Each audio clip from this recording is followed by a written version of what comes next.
ओम शांति। अज 18/9/2023 की बाणी है। बाबा आखदे ने, मिठे बच्चे बाप दी आस है, बच्चे पूरा पूरा नष्टो मोहा बनो। जदों पक्का वादा करन बाबा तुसी साडे असी तुहाडे तां सच्ची प्रीत जुटे। अज बाबा ने अपने बच्चों को प्रश्न पूछया, रुद्र शिव बाबा द्वारा रचे हुए यज्ञ ਅਤੇ ਮਨੁੱਖਾਂ द्वारा रचे जा रहे यज्ञ विच मुख्य अंतर की है। अज बाबा का उत्तर है, मनुख जो भी यज्ञ रचदे उस विच जो तिल आदि सवाह करदे वो मटीरियल यज्ञ है। बाप ने जो यज्ञ रचा है वो अविनाशी ज्ञान यज्ञ है। इस विच सारी पुरानी दुनिया सवाह हो जाती है। वो यज्ञ थोड़े समय तक चलते, ये यज्ञ जदों तक विनाश ना होवे उदों तक चलता रहेगा। जदों तुसी बच्चे कर्मातीत अवस्था तक पहुँचोगे तो यज्ञ की समाप्ति होवेगी। गीत है, निर्बल से लड़ाई बलवान की। ओम शांति। हुण ये बच्चे जानते हैं कि इस नूं पाठशाला भी कहांगे अते ज्ञान यज्ञ भी कहांगे। पाठशाला के हिसाब नाल एम ऑब्जेक्ट तां जरूर चाहिदा है। हुण ये यज्ञ दा यज्ञ भी है अते पाठशाला भी है। ये रुद्र ज्ञान यज्ञ है। वो लोग इस दी कॉपी करते हैं, मटीरियल यज्ञ रचते हैं, उस विच जौ तिल आदि दी आहुति पाउंदे हैं अते दूसरा फिर बहुत वड्डा यज्ञ भी रचते हैं जिथे चारों पासे शास्त्रां नूं रखते हैं। बहुत वड्डी जमीन ले लेंदे है। फिर एक पासे चावल की आटा आदि सब रखते हैं अते दूसरे पासे शास्त्र भी सब रखते हैं। जो शास्त्र मंगो वो सुनाणगे। फिर उत्थे यज्ञ विच स्वाहा भी करते हैं। बाप कहते हैं, ये रुद्र दा तां मेरा नाम है। कहते भी है, रुद्र भगवान ने ज्ञान यज्ञ रचा सी, इसका नाम पै गया रुद्र ज्ञान यज्ञ। जिमें नेहरू दे बाद नाम रखते हैं नेहरू मार्ग, नेहरू पार्क आदि। हुण रुद्र दा तां है भगवान शिव, उसने ही रुद्र ज्ञान यज्ञ रचा है। इस यज्ञ विच सारी पुरानी सृष्टि की आहुति पैंदी है। ये किसी की बुद्धि विच थोड़ी ना होवेगा। कितनी वड्डी सृष्टि है, कितनी दूर दूर शहर है, सब इस अविनाश ज्ञान यज्ञ विच आहुति पै जाणगे। पुरानी दुनिया का विनाश तो जरूर होना है, फिर नवी दुनिया बनेगी। विनाश होने विच नैचुरल क्लाइमेटिस भी मदद करती है। तो ये है रुद्र रजस्व अश्वमेध अविनाशी ज्ञान यज्ञ। अविनाशी माना जदों तक विनाश होवे उदों तक चलता रहे। अजिहा यज्ञ किसी का चलता नहीं है। ज़्यादा तो ज़्यादा 1 महीना चलाउणगे। गीता भी 1 महीना सुणाते हैं। हुण बाप समझाते हैं, मैं इस ज्ञान यज्ञ रचा है। यह है रजस्व अश्वमेध, यानी थोड़ा जो रथ है उसनों स्वाहा करना है, बलि चढ़ाना है। उन्होंने नाम दूसरा रख दिता है। दक्ष प्रजापिता दा यज्ञ विखाते हैं, उस विच घोड़े नूं सड़ते हैं। बड़ी कहानी है।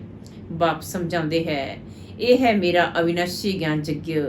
अविनाशी द्वारा अविनाशी यज्ञ इवें नहीं कि सदा चलता रहेगा।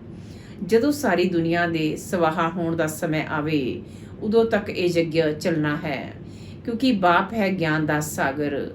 भगती दे तां ढेर शास्त्र है, ज्ञान का सागर बाप है, तो जरूर उन्होंने कोल नवा ज्ञान होवेगा।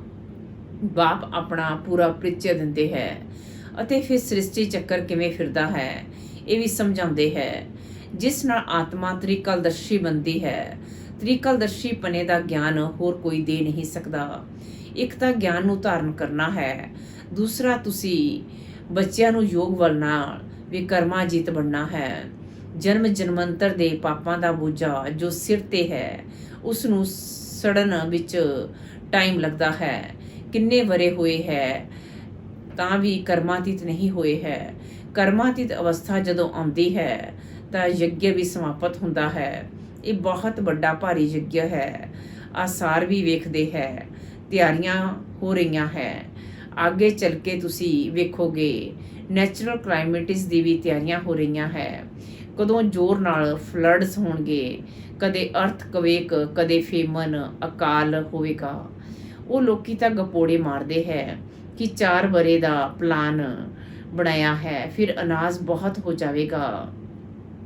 ਅਰੇ ਖਾਣ ਵਾਲੇ ਮਨੁੱਖ ਵੀ ਤਾਂ ਬਹੁਤ ਜ਼ਿਆਦਾ ਹੈ, ਫਿਰ ਮਨੁੱਖ ਥੋੜੀ ਨਾ ਟਿੱਡੀਆਂ, ਮੱਕੜ ਆਦਿ ਵੀ ਤੇ ਖਾ ਜਾਂਦੇ ਹੈ।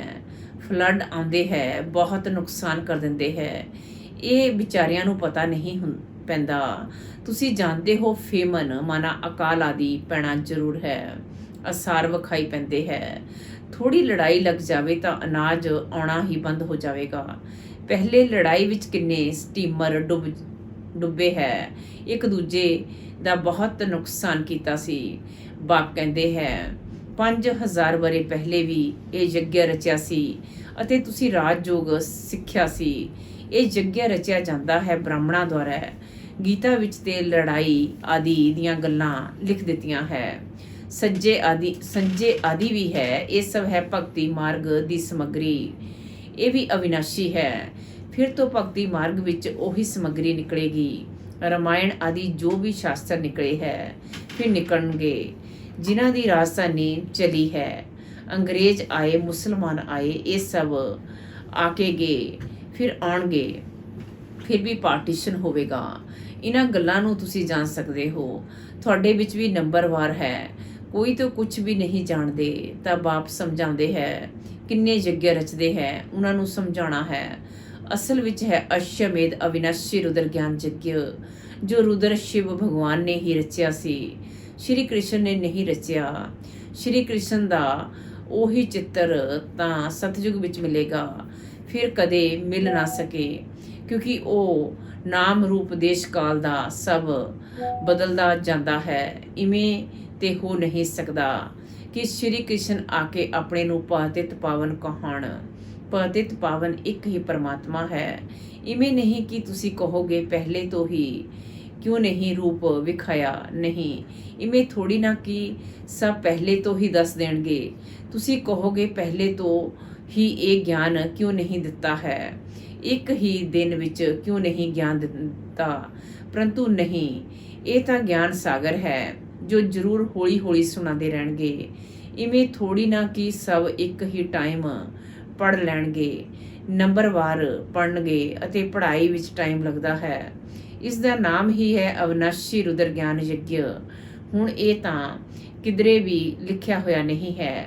ਸ਼ਾਸਤਰਾਂ ਵਿੱਚ ਨਿਮਿਤ ਮਾਤਰ ਸਿਰਫ ਅੱਖਰ ਹੈ। ਭਾਰਤ ਦਾ ਪ੍ਰਾਚੀਨ ਸਹਿਜ ਰਾਜਯੋਗ। ਅੱਛਾ, ਪ੍ਰਾਚੀਨ ਕਦੋਂ? ਸ਼ੁਰੂਆਤ ਵਿੱਚ ਤਾਂ ਜ਼ਰੂਰ ਇਸ ਅਵਿਨਾਸ਼ੀ ਗਿਆਨ ਯੱਗ ਤੋਂ ਹੀ ਸਵਰਗ ਬਣਾਇਆ ਹੋਵੇਗਾ। ਬਾਪ ਕਹਿੰਦੇ ਹੈ ਮੈਂ ਆਉਂਦਾ ਹਾਂ ਕਲਪ ਕਲਪ ਸੰਗਮ ਯੁਗੇ ਤੇ ਉਹਨਾਂ ਨੇ ਭੁੱਲ ਕਰ ਦਿੱਤੀ ਹੈ, ਟਾਈਮ ਵੀ ਬਦਲ ਦਿੱਤਾ ਹੈ। ਫਿਰ ਸਤਯੁਗ ਦੀ ਉਮਰ ਲੱਖਾਂ ਬਰੇ ਲਿਖ ਦਿੱਤੀ ਗਈ, ਗਪੋੜੇ ਲਗਾ ਦਿੱਤੇ ਹੈ। ਇਹ ਤੇ ਹੈ 4 ਭਾਗ। ਸਵਸਤਕਾ ਵਿੱਚ ਵੀ 4 ਹਿੱਸੇ ਕਰ ਦਿੱਤੇ ਹੈ। ਗਿਆਨ ਤੇ ਭਗਤੀ। ਆਧਾ ਕਲਪ ਗਿਆਨ ਦਿਨ, ਆਧਾ ਕਲਪ ਭਗਤੀ ਰਾਤ। ਗਿਆਨ ਦੀ ਪ੍ਰਲਬਧ ਮੱਖਣ ਮਿਲਦਾ ਹੈ, ਭਗਤੀ ਦੀ ਪ੍ਰਲਬਧ ਛਾਸ ਮਿਲਦੀ ਹੈ। ਡਿੱਗਦੇ ਡਿੱਗਦੇ ਇੱਕਦਮ ਖਤਮ ਹੋ ਜਾਂਦੇ ਹੈ। ਨਵੀਂ ਦੁਨੀਆ ਨੂੰ ਫਿਰ ਪੁਰਾਣਾ ਜ਼ਰੂਰ ਬਣਨਾ ਹੈ। ਕਲਾਵਾਂ ਘੱਟ ਹੁੰਦੀਆਂ ਜਾਂਦੀਆਂ ਹੈ। ਇਸ ਲਈ ਹੁਣ ਇਹਨਾਂ ਨੂੰ ਭ੍ਰਸ਼ਟਾਚਾਰੀ ਵਸ਼ਿਸ਼ ਵਰਲਡ ਕਿਹਾ ਜਾਂਦਾ ਹੈ। ਆਸੁਰੀ ਦੁਨੀਆ ਹੈ ਨਾ। ਤੁਸੀਂ ਜਾਣਦੇ ਹੋ ਇਹ ਭਗਤੀ ਆਦਿ ਕਰਨ ਨਾਲ ਕਦੇ ਭਗਵਾਨ ਨਹੀਂ ਮਿਲ ਸਕਦਾ। ਭਗਤੀ ਤਾਂ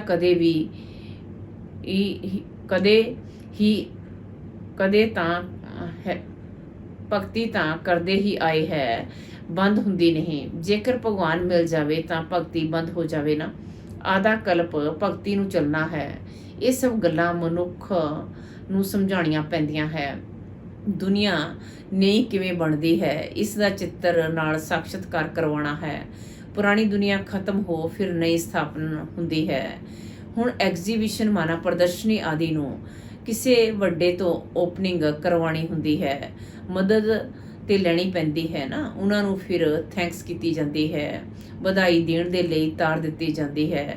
ਕਿੰਨੇ ਵੱਡੇ ਵੱਡੇ ਟਾਈਟਲ ਆਪਣੇ ਉੱਪਰ ਰਖਵਾ ਦਿੰਦੇ ਹੈ। ਸ਼੍ਰੀ ਦਾ ਟਾਈਟਲ ਵੀ ਰੱਖ ਲਿਆ ਹੈ। ਸ਼੍ਰੀ ਸ਼੍ਰੀ ਬਾਪ ਸਮਝਾਉਂਦੇ ਹੈ, ਸ੍ਰੇਸ਼ਟਾਚਾਰੀ ਦੁਨੀਆ ਸੀ, ਹੁਣ ਭ੍ਰਸ਼ਟਾਚਾਰੀ ਹੈ। ਫਿਰ ਬਾਪ ਸ੍ਰੇਸ਼ਟਾਚਾਰੀ ਬਣਾਉਣ ਆਏ ਹੈ। ਉਹ ਫਿਰ ਪਹਿਲੇ ਤੋਂ ਹੀ ਆਪਣਾ ਉੱਪਰ ਸ਼੍ਰੀ ਨਾਮ ਰੱਖ ਦਿੰਦੇ ਹੈ।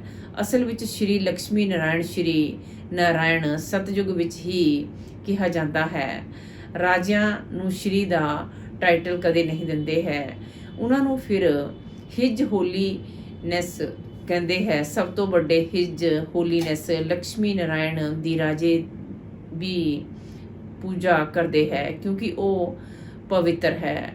ਪਾਵਨ ਰਾਜਿਆਂ ਨੂੰ ਹਿਜ ਹੋਲੀਨੈਸ ਕਿਹਾ ਜਾਂਦਾ ਹੈ। ਹੁਣ ਤੇ ਹਿਜ ਹੋਲੀਨੈਸ ਦੇ ਬਦਲੇ ਬਹੁਤ ਟਾਈਟਲ ਸਭ ਨੂੰ ਦੇ ਦਿੱਤੇ ਹੈ।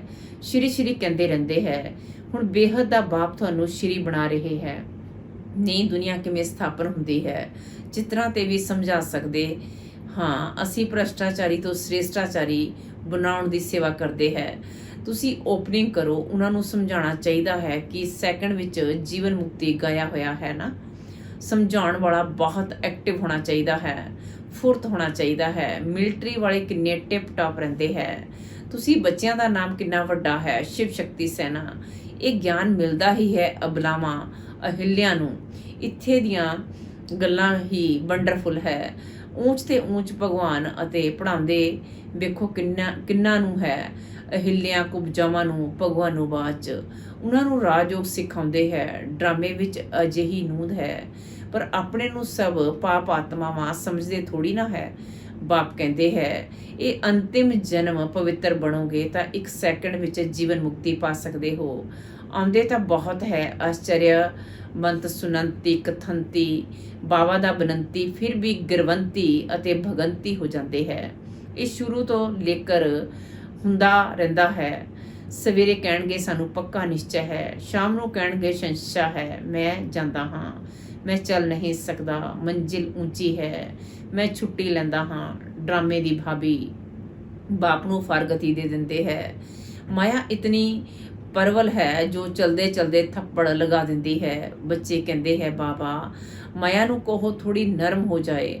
ਬਾਬਾ ਕਹਿੰਦੇ ਹੈ, ਮੈਂ ਤਾਂ ਮਾਇਆ ਨੂੰ ਕਹਿੰਦਾ ਹਾਂ ਖੂਬ ਗਰਮ ਹੋਵੇ। ਬਾਪ ਕਹਿੰਦੇ ਹੈ, ਖਬਰਦਾਰ ਰਹਿਣਾ, ਇਵੇਂ ਨਹੀਂ ਕਿ ਮਾਇਆ ਥੱਪੜ ਮਾਰ ਦੇਵੇ ਅਤੇ ਤੁਸੀਂ ਫਸ ਜਾਓ। ਤੁਸੀਂ ਮੰਗਦੇ ਹੋ ਜਨਕ ਮਿਸਲ ਗ੍ਰਸਤ ਵਿਵਹਾਰ ਵਿੱਚ ਰਹਿ ਕੇ ਜੀਵਨ ਮੁਕਤੀ ਪਾਈਏ।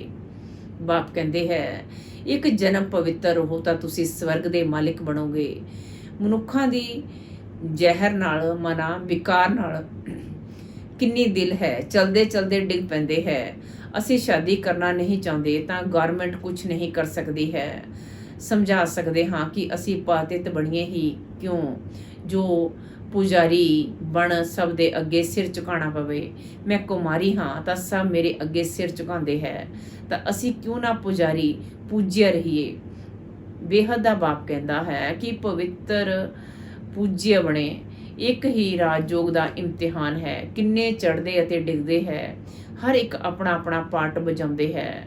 ਰਿਜ਼ਲਟ ਵਿੱਚ ਵੀ ਉਹੀ ਹੋਵੇਗੀ ਜੋ ਕਲਪ ਪਹਿਲੇ ਹੋਇਆ ਹੋਵੇਗਾ।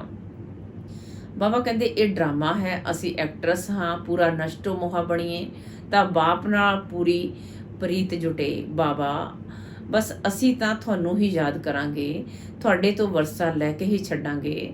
ਅਜਿਹੀ ਪ੍ਰਤਿਗਿਆ ਕਰਨੀ ਪਏ ਤਾਂ ਹੀ ਇਸਤਰੀ ਪੁਰਸ਼ ਦੋਵੇਂ ਪਵਿੱਤਰ ਬਣ ਸਵਰਗ ਧਾਮ ਜਾ ਸਕਣ। ਦੋਵੇਂ ਹੀ ਗਿਆਨ ਚਿਤਾ ਤੇ ਬੈਠ ਜਾਣਗੇ। ਅਜਿਹੇ ਬਹੁਤ ਬਣਨਗੇ, ਫਿਰ ਜਲਦੀ ਜਲਦੀ ਝਾੜ ਵਧਣਾ ਸ਼ੁਰੂ ਹੋ ਜਾਵੇਗਾ। ਅੱਛਾ, ਮਿੱਠੇ ਮਿੱਠੇ ਸਿੱਕੀ ਲਦੇ ਬੱਚਿਆਂ ਪ੍ਰਤੀ ਮਾਤਾ ਪਿਤਾ ਬਾਪ ਦਾਦਾ ਦਾ ਯਾਦ ਪਿਆਰ ਅਤੇ ਗੁੱਡ ਮਾਰਨਿੰਗ। ਰੂਹਾਨੀ ਬਾਪ ਦੀ ਰੂਹਾਨੀ ਬੱਚਿਆਂ ਨੂੰ ਨਮਸਤੇ। ਧਾਰਨਾ ਲਈ ਮੁੱਖ ਸਾਰ ਨੰਬਰ 1 ਪਰ ਇਸ ਅਵਿਨਾਸ਼ੀ ਗਿਆਨ ਜਗਿਆ ਵਿੱਚ ਆਪਣੇ ਇਸ ਰੱਥ ਸਹਿਤ ਸਭ ਕੁਝ ਸੁਆਹਾ ਕਰਨਾ ਹੈ। ਸਰਵਿਸ ਦੇ ਲਈ ਬਹੁਤ ਬਹੁਤ ਚੁਸਤ ਅਤੇ ਫੁਰਤ ਰਹਿਣਾ ਹੈ। ਨੰਬਰ 2 ਮਾਇਆ ਕਿੰਨੀ ਵੀ ਗਰਮ ਹੋਵੇ ਸਾਵਧਾਨ ਰਹੇ, ਉਸਦੇ ਥੱਪੜ ਤੋਂ ਖੁਦ ਨੂੰ ਬਚਾਉਣਾ ਹੈ, ਘਬਰਾਉਣਾ ਨਹੀਂ ਹੈ। ਵਰਦਾਨ ਹੈ ਅੱਜ ਦਾ, ਦਇਆ ਭਾਵ ਨੂੰ ਧਾਰਨ ਕਰ ਸਰਵ ਦੀਆਂ ਸਮੱਸਿਆ ਨੂੰ ਸਮਾਪਤ ਕਰਨ ਵਾਲੇ ਮਾਸਟਰ ਦਾਤਾ ਭਵ। ਦਇਆ ਭਾਵ ਨੂੰ ਧਾਰਨ ਕਰ ਸਰਵ ਦੀਆਂ ਸਮੱਸਿਆ ਨੂੰ ਸਮਾਪਤ ਕਰਨ ਵਾਲੇ ਮਾਸਟਰ ਦਾਤਾ ਭਵ। ਆਜ ਬਾਪ ਆਖਦੇ ਨੇ, ਜਿਨ੍ਹਾਂ ਆਤਮਾ ਦੇ ਵੀ ਸੰਪਰਕ ਵਿੱਚ ਆਉਂਦੇ ਹੈ, ਭਾਵੇਂ ਕੋਈ ਕਿਵੇਂ ਦੇ ਵੀ ਸੰਸਕਾਰ ਵਾਲਾ ਹੋਵੇ, ਓਪੋਜੀਸ਼ਨ ਕਰਨ ਵਾਲਾ ਹੋਵੇ, ਸੁਭਾਅ ਦੇ ਟੱਕਰ ਖਾਣ ਵਾਲਾ ਹੋਵੇ, ਕ੍ਰੋਧੀ ਹੋਵੇ, ਕਿੰਨਾ ਵੀ ਵਿਰੋਧੀ ਹੋਵੇ, ਤੁਹਾਡੀ ਦਇਆ ਭਾਵਨਾ ਉਸਦੇ ਅਨੇਕ ਜਨਮਾਂ ਦੇ ਕੜੇ ਹਿਸਾਬ ਕਿਤਾਬ ਨੂੰ ਸੈਕਿੰਡ ਵਿੱਚ ਖਤਮ ਕਰ ਦੇਵੇਗੀ। ਤੁਸੀਂ ਸਿਰਫ ਆਪਣੇ ਅਨਾਦੀ ਆਦੀ ਦਾਤਾਪਨ ਦੇ ਸੰਸਕਾਰਾਂ ਨੂੰ ਇਮਰਜ ਕਰ ਦਇਆ ਭਾਵ ਨੂੰ ਧਾਰਨ ਕਰ ਲਵੋ ਤਾਂ ਬ੍ਰਾਹਮਣ ਪਰਿਵਾਰ ਦੀਆਂ ਸਭ ਸਮੱਸਿਆਵਾਂ ਖਤਮ ਹੋ ਜਾਣਗੀਆਂ। ਸਲੋਗਨ ਅੱਜ ਦਾ, ਆਪਣੇ ਰਹਿਮ ਦਿਲ ਸਵਰੂਪ ਅਤੇ ਦ੍ਰਿਸ਼ਟੀ ਨਾਲ ਹਰ ਆਤਮਾ ਨੂੰ ਪਰਿਵਰਤਨ ਕਰਨਾ ਹੀ ਪੁੰਨਿਆ ਆਤਮਾ ਬਣਨਾ ਹੈ। ਆਪਣੇ ਰਹਿਮ ਦਿਲ ਸਵਰੂਪ ਅਤੇ ਦ੍ਰਿਸ਼ਟੀ ਨਾਲ ਹਰ ਆਤਮਾ ਨੂੰ ਪਰਿਵਰਤਨ ਕਰਨਾ ਹੀ ਪੁੰਨਿਆ ਆਤਮਾ ਬਣਨਾ ਹੈ। ਚੰਗਾ, ਓਮ ਸ਼ਾਂਤੀ।